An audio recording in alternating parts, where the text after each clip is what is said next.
Bayou Time Sports is brought to you by Terrible General Health System's Community Sports Institute in conjunction with Barker Honda.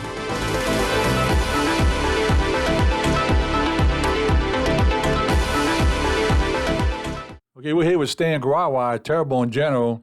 Stan, what a great event today. I mean, all the media highlight film. I mean, all the coaches from volleyball, football are here.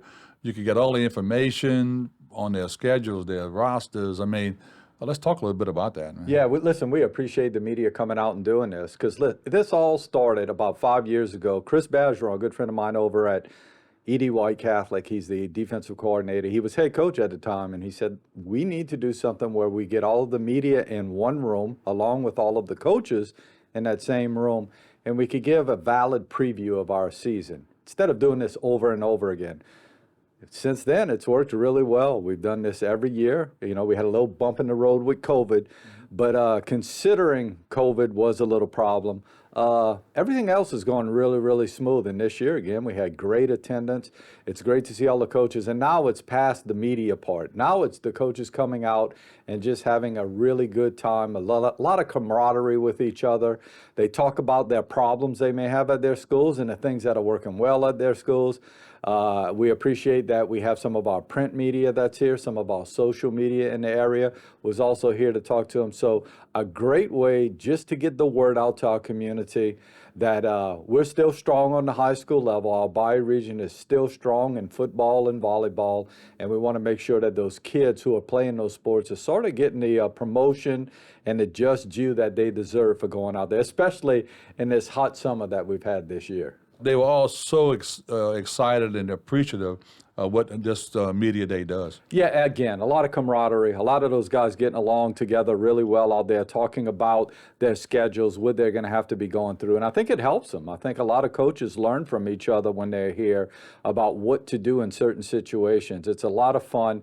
It's fun for us just to talk to them, you know, you and I who hang around high school sports, you know, throughout the school year to learn what's going on at all of these schools. So again, it's going to be, I think, a really good season in the Bayou region.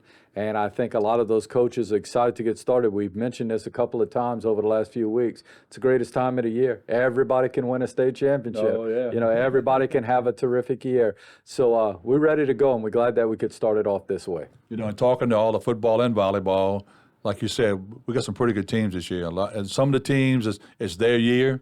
You know, their sophomores and juniors are now seniors, and on both sides, volleyball and football. So I think it's going to be a nice year in the Bayou. Excited about everything. Do realize, I just want to temper that and pump the brakes a little bit. Bayou regions play Bayou regions, so somebody's got to lose along the way. But that being said, I think we're in for a really, really good fall season in high school sports. Okay, we're here with Coach B.J. Young, head football coach at South Lafourche. Coach, let's talk first of all, last year Hurricane Ida messed this whole area up. How are y'all as far as facility-wise? Y'all back on track? Or? Yeah, they finished it up a little bit this summer. We still, you know, the ceiling tiles in the facilities today, that new lockers are actually getting delivered.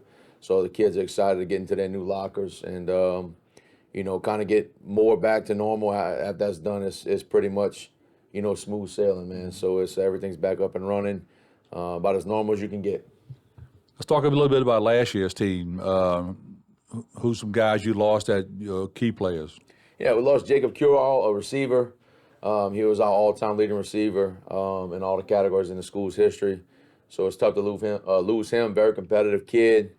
Another one is Jack Chasson, our left tackle, signed with Arkansas Monticello, so he's getting to play a little college football. So two big losses right there, but got a lot of young guys on the offensive side of the ball that stepped up a lot since last spring, has made tremendous growth over the summer. And, you know, very heavy, senior heavy on the defensive side of the ball. So looking forward to a little bit of growth on that defensive side of the ball and be able to get a few stops. You know, it's funny you say a leading receiver in South Lafourche history. South Lafourche, up to the last few years, that wasn't a big position. South Lafourche ran the ball all the time. What kind of offense y'all running at South Lafourche? We're spread. We cater to a little bit to the kids we have. You know, you have a playbook, but it's kind of what they grasp better and what they do, you know, well. And that's kind of the direction you go in. We do a lot of, you know, asking the quarterback, you know, giving us 3 of his favorite passing concepts and the running back, his favorite run and how he likes it out the pistol or the gun, and try to cater around those guys and make the most of it. But yeah, look, Lafourche wasn't built on throwing the ball. They smash them out coming right at you, and we try not to lose focus of that. We want to run the ball and be the aggressor, and our kids have really bought in this year, and they're looking forward, man. They're eager to get going. Yeah. On defense, what kind of defense y'all going to run at Lafourche, and who's some of your key contributors there? Yeah, we changed it up a little bit. We went to a multiple, but we're going to base out of a 3-3 stack. I think it'll help us a little bit with moving and showing this and bringing it here and try to confuse some people. So it's been good for us. Our free safety's back. Maddox Carmondale got hurt last year. He's one of the best players on our defense side of the ball. He makes a lot of stuff right. He fills the alley well in the runs. He's really good in coverage, aggressive, physical kid. Our first team defensive end's back. Miles Stelter was the first team guy last year. He's back.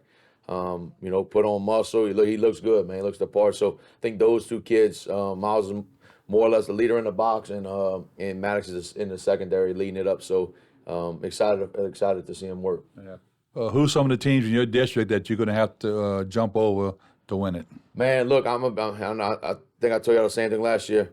There's really no gimmies for us, man. We got to play really good football. I don't think we have a chance to be in all the games. But look, everybody knows Jalen Coleman at Vanderbilt. He's probably still running from our game. Obviously Lutcher and looks out Terrebonne's big and physical. Ellen, they got a bunch of athletes, man. That you can keep going. They're all tough for us. And I mean, look, we don't circle games that we think are wins because we got to keep going. All right, Coach. Thanks for coming out and good luck this Thanks, season. man. Appreciate y'all.